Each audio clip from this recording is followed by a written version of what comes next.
Oh my goodness. I am I'm on CNN and MSNBC a lot and have a lot of words, but when it comes to being honored, this is very overwhelming. First, shout out to God, because He chose me to be a vessel, and I wake up every day understanding my purpose, and I'm overwhelmed with the responsibility that He has entrusted me with to walk into every space and teach people how to have impact right where they are. I don't take that lightly, and I'm just so humbled and I'm grateful to be a vessel.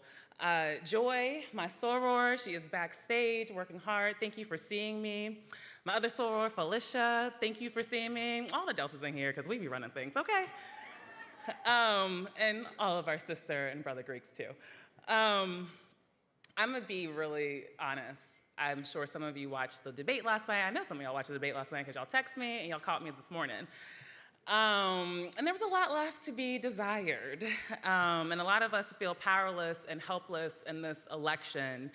And listen, I get it. I worked for one of the candidates last cycle, and I was disappointed.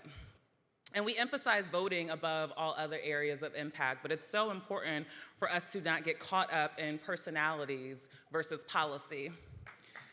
Because while voting, that's right, because while voting is the first step of civic engagement, it requires all of us to do our job right where we are. And for those of us who are in the culture, the arts, the entertainment, the films, the music, that is where our humanity is seen, and that is how the world understands that we deserve justice and liberation, that Black bodies are to be protected and not weaponized against. It's the reality that if things go the wrong way in November, it will be open season on Black bodies. There was a Supreme Court decision this morning that actually said the January 6th domestic terrorists were overcharged. And so if those white people can destroy the Capitol, what do you think will happen to Black people if that orange man is back in office? And I know how you feel about the top of the ticket, but I'm gonna be honest, as I've traveled the country, a lot of us get caught up in the presidential campaign but can't even name our member of Congress, our mayor, our school superintendent. And that's where criminal justice reform, voting rights, all of those issues we care about actually happen. The rent is too high, yeah, that's your local government, okay? And I also have to remind us that a lot of us wouldn't be here if it wasn't for abortion rights. A lot of us women wouldn't be here if we didn't have the opportunity to make decisions about our bodies. And I'm not just talking to the women. A lot of men wouldn't be here either if there weren't women in your lives who had the opportunity to make decisions about their bodies, whether you know it or not. A lot of us, we look real good in here. Y'all know, if you know me, I love a good bougie time. I love that we can get the bag, but the bag is threatened because of the rolling back of affirmative action. A lot of us are in here because of DEI policies that have been protected and said that there has to be a minority supplier quota, or that's how we got our application to the top of the pile. Well, that's gone too. A lot of us here also have family members who either are wrongfully convicted of felonies or have a felony conviction that, quite frankly, doesn't allow for them to even get a part-time job, see their kids, rent an apartment, and yet there's somebody with 34 felony convictions running for president. So I want to remind you, when you're looking at personalities, I get it. It was disappointing.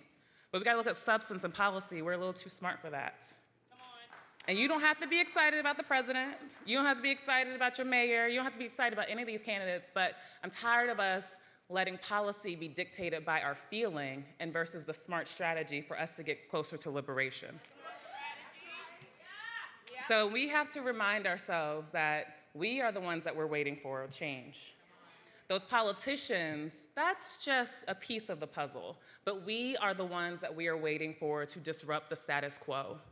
And so we have to find the courage to be bold. Yes, vote, and then get organized and show up and tell these people that I pay your salary because you take my taxes every paycheck. That's right. We have to have the courage to use the culture to advance impact in our protests.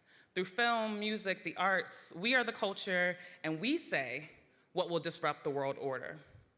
Make it work for us. Just like hip hop, we just celebrated 50 years of hip hop, y'all. Hip hop was birthed out of a protest movement. We are the very resistance. We are this renaissance. So hold your nose if you need to vote. But the marathon continues after Election Day. The culture is how we build our political power, and I am excited to help all of you figure that out. So thank you again for this award.